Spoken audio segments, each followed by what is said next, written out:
Eu nunca vou ser mignon, né? Eu tenho quase 1,80 de altura, sou descendente de alemão e de sueco, então eu sempre fui grande. Então já não bastasse eu sempre ser a última da fila na escola, tanto pelo nome, né? Porque com V, na ordem alfabética, eu sempre ficava lá no fundo mesmo, e também pelo tamanho. Então eu sempre fui a última na fila.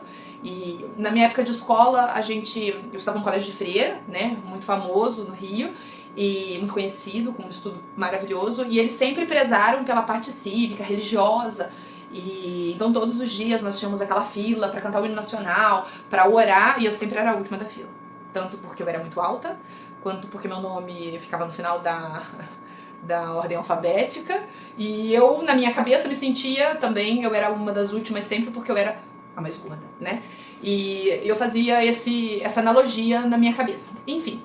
E eu adorava sair com as minhas amigas, e saía bastante com a Marcinha, e eu olhava pra ela e falava, nossa, eu não tenho chance nenhuma. Eu desse tamanho, toda desengonçada, gorda, né?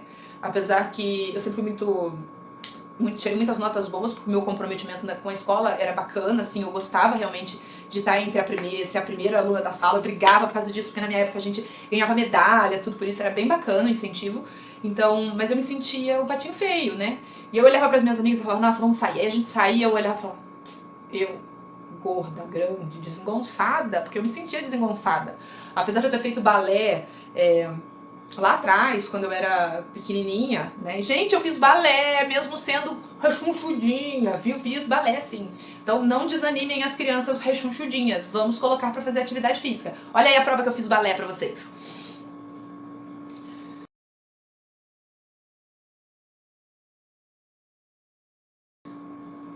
Bom, então, e eu fiz balé. E aí eu saía com as minhas amigas, apesar disso tudo, e eu ficava desanimada. Daí às vezes tinha festinha, alguma coisa de aniversário, eu já não queria tanto ir, ficava meio desanimada, falava, ai, não vou, né? Nessa fase eu comecei a fazer meu primeiro ciclo de dietas, né? Que obeso nunca fez um ciclo de dietas. Pensando na minha pré-adolescência, eu queria ser mais bonita, né? E eu peguei ali, comecei a pesquisar dietas, e tava ali vindo o advento da internet naquela época, mas eu pedi pro meu pai e pra minha mãe me levarem no médico, conversar, e eu comecei a diminuir aquilo que eu comia. Então eu comecei a comer mais frutas, mais legumes, apesar de eu nunca gostar muito, mas eu comecei a fazer o esforço. Meu pai e minha mãe começaram a pegar um pouco mais no meu pé com relação a isso, porque a desculpa deles era sempre, não, ela tá na fase de crescimento ainda. Agora, quando eu comecei a entrar ali nos meus 12, 13 anos, 14 anos, não, é a fase do hormônio, né? Sabe como é? Pai e mãe ama tanto a gente que às vezes tem dificuldade de enxergar realmente o tamanho que a gente tá ficando. Mas eles tentaram me ajudar também. Então, minha mãe pegava no meu pé, já não me deixava mais comer o biscoito como antes, então que eu ia pro meu quarto, comia ali o biscoito, né, o meu refrigerante, ela falava, não vai, não vai, não vai, não vai, não vai, brigava comigo. Tá, e eu comecei a fazer aquele ciclo de dieta, comecei a restringir algumas coisas. Eu diminuía o doce, eu diminuía o pão, no que eu conseguia, diminuía o refrigerante. Na escola, na cantina, né, que tinha na escola, as opções eram muito assim, salgado, suco, refrigerante, biscoito, salgadinho, não se tinha a consciência que se tem hoje de uma alimentação saudável.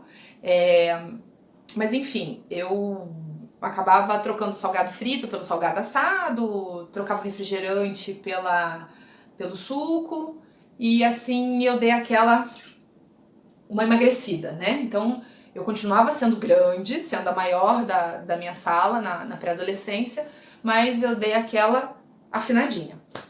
Tava feliz da vida, né? Mas quem é gordinho, quem é obeso, sabe que dieta não funciona pro resto da vida, porque se a gente restringe muito, a gente não consegue manter. Tem que ser uma dieta, uma alimentação equilibrada. Enfim, continuei na minha jornada. Mais ou menos nesse período, meu pai acabou optando e decidindo por questões de saúde, por questões voltadas à própria decisão dele do trabalho. Ele acabou pedindo transferência pro interior de São Paulo. E aí nessa fase, eu gostava muito do Rio, né? Tinha as minhas amigas e os meus amigos, né? eu já tava mais magrinha, então assim, eu já me sentia mais à vontade pra sair, então gostava de ir no clube, nas festinhas, tudo. E o meu pai falou, bom, vamos nos mudar, tá? E agora? Eu me mudei pra uma cidade do interior de São Paulo, que eu não conhecia ninguém, tinha minha tia só na mesma cidade, com o meu primo, que eu não tinha muito contato, uma diferença grande de idade. E mudamos, eu, meu pai e a minha mãe, pra essa cidade. E eu me senti perdida, desolada. Eu não conhecia ninguém, escola nova, na adolescência, com hábitos diferentes. Eu já me sentia estranha porque quando eu comecei nas aulas, o pessoal pegava muito no meu pé por causa do meu sotaque. Então tinha gente que falava, é metida, né? Falavam assim, pegavam muito, de fato, no meu pé por causa do sotaque, porque tinha costumes e hábitos diferentes, e eu comecei a ficar meio chateada, né? Então a mudança pra mim, no começo, foi muito difícil. Não só pra mim, pra minha mãe também, pro meu pai também, eu acredito que tenha sido difícil essa fase de entrosamento, de mudanças. E eu comecei a ficar depressiva de novo. Comecei a ficar triste. E aí eu já não conseguia mais manter tão bem aquele jogo de cintura com a comida. Eu tenho ansiedade generalizada e a minha forma de descontar naquela época, de corrigir, de tentar me adequar e controlar a minha ansiedade era através da comida. Então eu descontava toda aquela minha raiva por estar num local que eu não me sentia querida, que eu não conhecia, que eu não estava adaptada nem nada, com a comida. Então voltei a comer de novo. E daí eu comecei a ganhar peso tudo de novo. Bom, eu nunca tinha sido magra, né? A verdade é essa. Eu tinha reduzido um pouquinho, eu tinha saído talvez da obesidade mórbida para um sobrepeso. E nessa fase eu voltei a ganhar peso de novo. Então tudo contribuiu para que eu começasse também um isolamento social. É claro que com o tempo eu fui fazendo amizades, eu fui me entrosando um pouco mais, eu fui me sentindo um pouco mais aceita pelos meus colegas novos, fui me entrosando, né? Mas aí o excesso de peso já tinha de fato voltado a ser presente na minha vida. E com isso eu fui oscilando, né, entre ganha um pouco de peso, perde um pouco de peso, ganha um pouco de peso, perde um pouco de peso.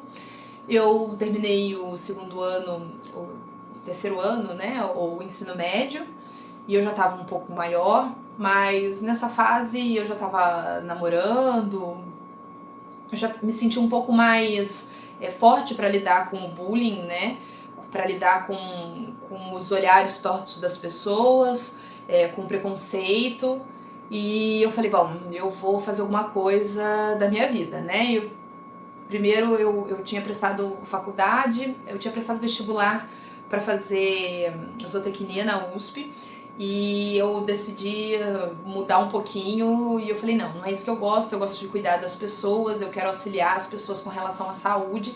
E na época meu pai até brigou comigo, porque como ele também trabalhava na área da saúde, ele falava, não vai trabalhar na área da saúde, porque quem trabalha na área da saúde muitas vezes não tem tempo de cuidar da sua própria saúde, porque você já tem tendência a estar acima do peso. E nessa época meu pai também tinha problemas de saúde, também já tinha ganhado peso, meu pai também tava com obesidade. Lembra que eu falei pra vocês que a minha mãe tem uma mão maravilhosa pra comida? Maravilhosa. Ela faz tanta coisa boa que a gente acaba comendo, e aí engordando, né? Principalmente pra quem não sabia se controlar. E o meu pai brigou comigo, eu falei, não, tá, enfim, eu fui fazer um curso técnico de enfermagem. E nesse período eu já estava um pouquinho maior no peso também, né? Eu vou colocar aí pra vocês uma foto pra vocês verem como é que eu já tava na minha adolescência, com bastante sobrepeso.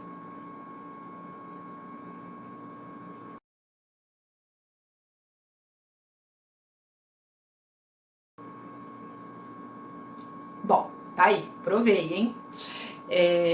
Nessa fase eu já namorava e a gente gostava bastante de comer. Eu até brinco que eu falo que o meu marido, né, hoje é meu marido, né, eu e o Weber casamos, Mas ele era magrinho na época que eu conheci ele, né? E até ele, começando a frequentar a minha casa, ele deu aquela engordada, aquela encorpada, mas não chegou a ficar obeso, porque a genética dele ajuda bastante.